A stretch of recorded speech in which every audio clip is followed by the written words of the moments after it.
Naptown Tuner here. Today we're going to be talking about battery solutions, jump-starting solutions, starting your dead vehicle. First off, you don't want your vehicle to die, your battery we're talking about. If your battery dies, in a lot of cases in most vehicles, you're going to have to replace your battery. Now, that goes into different kind of batteries. That's not what we're talking about in this video, but I would suggest that most people get an AGM battery. It'll last a lot longer. Now there's different kinds of AGMs. There's liquid acid that has the electrolyte in it, the battery acid in it, and technically those need maintenance. You're gonna have to top them off with distilled water and so on. Nobody ever does that. No garages do that anymore. If they go all the way down on their, or even maybe half of their voltage, maybe even below 11 volts, is where it starts to occur, but it gets progressively worse the lower the voltage in a lead acid type of battery, and the plates start to get clogged up.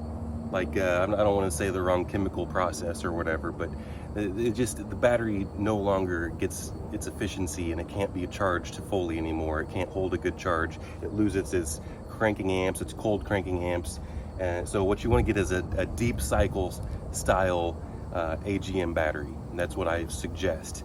You can also get different more expensive batteries like lithium ion and stuff, but that technology for vehicles really isn't there yet. So this is one of those jump pack deals. It's like a battery capacitor type deal, where this is your standard jump pack. It would have leads on it where you pull it off, you turn the switch on, and it's got pretty much a standard style battery in there. This is going to be an AGM style battery. This, you can lean it over. It's not, you want to keep it upright, but it's not going to have these caps in here where you're going to lose your electrolyte if you tip it over and eat stuff. It'd be very corrosive. So this, for comparison, I've got a slightly smaller motorcycle battery. You could use this, something like this, as a jump pack, or you don't have to necessarily buy this whole jump pack. You could buy the replacement battery for it, where this one, it says it's voltage regulated to 12.8 to 13.2 volts. So that's right where you want to be.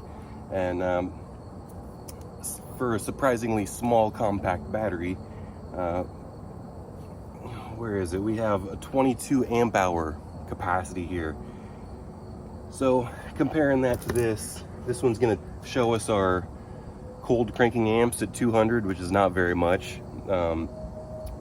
Probably the smallest battery for a small 4-cylinder car is like 400, 450. So this probably isn't the best idea to be jump starting cars with, but this is going to be sufficient. If you were going to do something like this for cars, I would suggest just getting the plain battery or the jump pack. But I still don't, these don't really last. You got to keep them on the charger all the time. If you got a big shop or garage, it's nice to just get a massive big battery right here.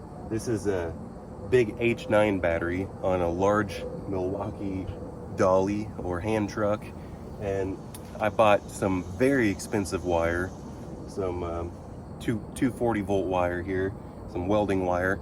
This wire alone cost over $100, and this thing's gonna jumpstart a semi if I want to. So, but going back to the main purpose of this video, I would have never purchased one of these unless these people sent me this to test. And yes, it is nice, it's handy, it works, but let's do a little bit more testing to it.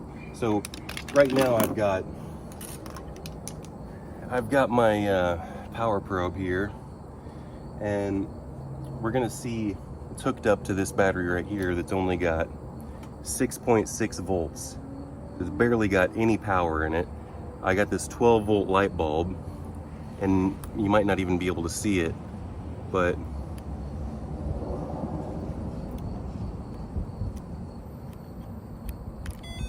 anyway, there's barely enough to even turn this light bulb on. We'll try it one more time. See if the camera will pick it up.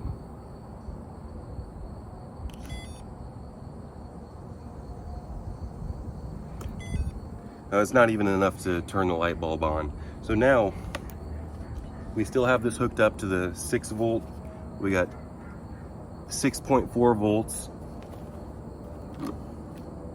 probably with not much amperage or push at all. And so this side right here on this jump pack is where we're going to charge it, and then we can output power on this side as well. But this side is where we're going to be doing the jumping on. So this is kind of like the relay pack, and this is like the battery style pack. And you can only put this in one way. It's got a keyway on here. So we're going to plug this in, and then make sure not to break this and bend it once you have it installed. Now we're going to hook up, and there's literally all you have to do is hook it up and it's ready to go. But if you hit this power button twice, then it's going to show you that it's 100% charged and ready to go. So we're going to hook it up, and it's already going. It says it's ready, and look at that. We've got over 15 volts, and it's staying pretty consistent. Every time that plus right here clicks, it kind of goes away, but we're at 15.4, 15.5 volts. Is that too much? Is that dangerous? You tell me.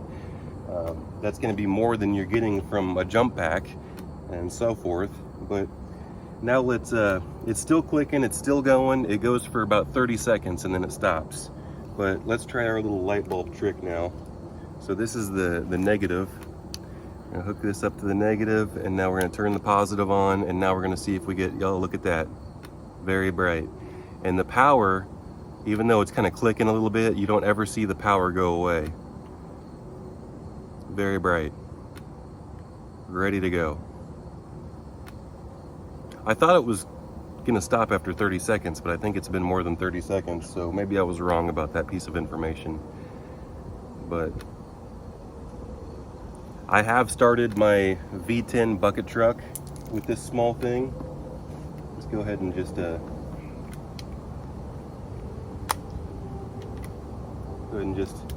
unhook it. I have started multiple 4-cylinder cars. I've started my V10 bucket truck. If you have these leads backwards, it will tell you, it will give you a warning. And actually, I was gonna go buy a dirt bike that had electric start, and he said that there was an issue with the electric start with the starter motor. And then I'm looking more into it, you know, thinking about buying it, and I'm saying, well, can we jump the starter to see if the starter works at all? Turns out it needed a fuse. Turns out it was blowing the fuse.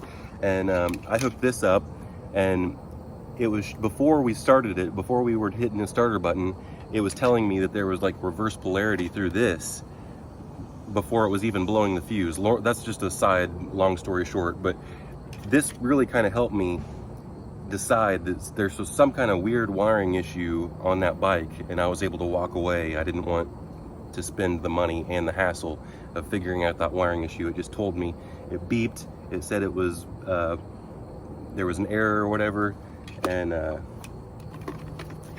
polarity was correct. I had it hooked up properly, but it just has that built-in function to tell you that something's wrong and to not proceed. So the last thing I've got for this video is this priority start. And the first one I purchased was at a garage sale for $5. I had no clue what it was. I was probably like 16 years old. And I learned that this is like $100, I don't know how much it costs now, but this is like $100 unit right here. What happens is you take your positive terminal off the battery, right? Take your positive terminal off, and then hook this up instead. And then you zip tie this to the side of the battery or wherever, and then you put your positive terminal on here instead. And then you have a little negative line, and then you just hook this up, a small wire to negative.